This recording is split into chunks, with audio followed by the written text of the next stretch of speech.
So your abuser just won a restraining order. Don't panic. This is how the paper trail is going to turn against them.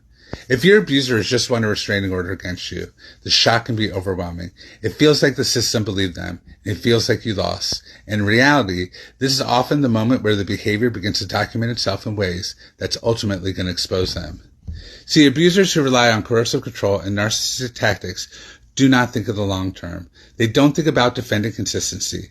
They say whatever they need to say in the moment, no matter how absurd, inflammatory, or contradictory, because they believe that the rules simply don't apply to them.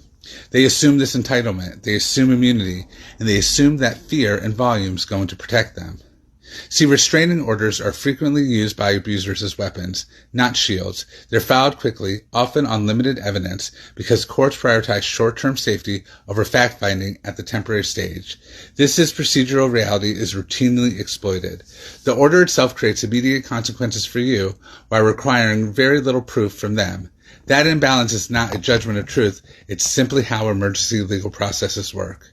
What matters is what happens next. False restraining orders rarely exist on their own. They're usually paired with escalating tactics, repeat filings, criminal complaints that go nowhere, exaggerated or fabricated allegations, shifting stories, emotional narratives unsupported by any evidence or reality. When the abuser files multiple legal actions, especially after previous ones fail, they're not strengthening their case. They're building a record. A critical mistake that abusers make is believing that they would never have to defend what they say. They accuse freely because they're focused on immediate control, not future scrutiny. For example, an abuser may claim that you assaulted them, and charges might be investigated, but then they're dropped later because they're never substantiated.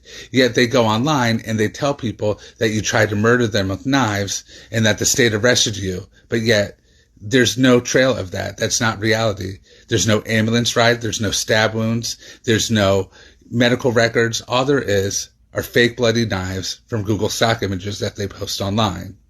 See, they assume the accusation alone is enough. They don't think about the fact that the dropped charge is documented, that their later statements contradict official records, and that these contradictions are preserved. See, this is where the power shifts. Every sworn statement becomes evidence. Every filing becomes a timestamp. Every dismissal, denial, or contradiction adds weight, and over time, the pattern becomes visible. Courts may tolerate one questionable filing, but they're not going to tolerate repeated misuse of process once the pattern is clear. This is also where litigation abuse intensifies. Some abusers escalate when they sense loss of control. They file restraining order after restraining order. They initiate actions in multiple courts. They file in jurisdictions far from where you live to increase costs and exhaustion. This is known as forum shopping, and it is recognized as a legal concept. It's not clever. It's a red flag. When documented, it supports finding a bad faith and improper purpose. The goal of these tactics is not justice, it's punishment. The process itself is meant to drain you financially, emotionally, and psychologically. This is why the legal system eventually will recognize it as an abusive process, vexatious litigation, and malicious prosecution, once proceedings terminate in your favor. There's also criminal exposure in many of these behaviors. Knowingly making false reports to law enforcement can support false reporting charges. Making materially false statements under oath can support perjury or false swearing. Repeated misuse of legal filings to harass or intimidate can fall under stalking and harassment statutes in some jurisdiction.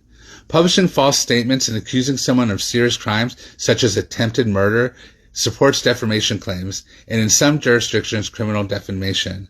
When conduct crosses state lines or uses electronic communications, federal harassment and cyber stalking statutes apply. So, what courts care about is not how convincing the lie sounded in the moment. They care about patterns, intent, and harm. They care about lack of probable cause. They care about repetition after losses. They care about escalation when boundaries are set. They care about measurable impact on your life. This is why your role during this phase is not to fight every lie in real time. Reactive defense is what abusers rely on. Instead, your role is preservation. Keep everything: orders, filings, screenshots, online posts, dismissals, transcripts, dates, jurisdictions. Don't edit your records. Let the documents speak for themselves. Maintain minimal neutral communications, if any communication is required at all.